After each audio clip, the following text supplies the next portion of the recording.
इंद्रसेन नामक ब्राह्मण के घर एक पुत्र का जन्म हुआ।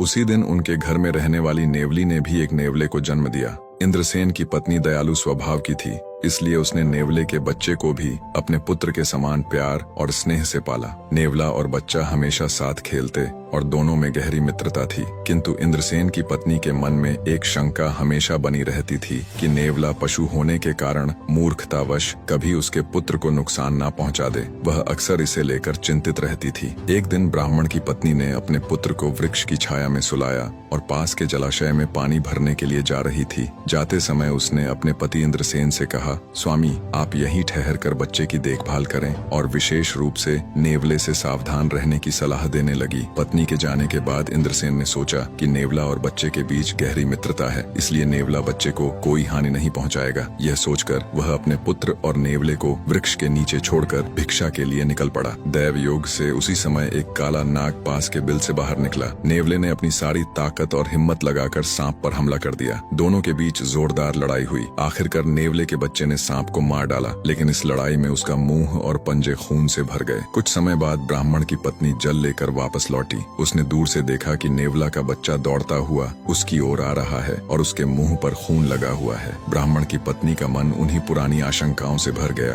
कि कहीं इसने उसके पुत्र की हत्या न कर दी हो। यह विचार आते ही उसने क्रोध से हाथ में लिए घड़े को नेवले पर फेंक मारा। छोटा सा नेवला जल से भारी घड़े की एक ही चोट खाकर वहीं मर गया और ब्राह्मण की पत्नी जल्दी जल्दी अपने पुत्र के पास पहुंचकर उसने देखा कि बच्चा बड़ी शांति से सो रहा है। आसपास देखने पर उसे एक मरा हुआ नाग दिखाई दिया। यह देख ब्राह्मण की पत्नी को सारी बात समझते देर न लगी। वह पछताते हुए सिर पकड़कर रोने लगी और अपने मूर्खतापूर्ण कार्य के लिए नेवले के शव के पास बैठकर विलाप करने लगी। उसने कहा, मैंने अपने ही रक्षक को मार डाला। मेरी जल्दबाजी और शंका ने एक निर्दोष की जान ले ली। निष्कर्ष, बिना सोचे समझे किए गए निर्णय जीवन में दुख और पश्चाताप ही लाते हैं।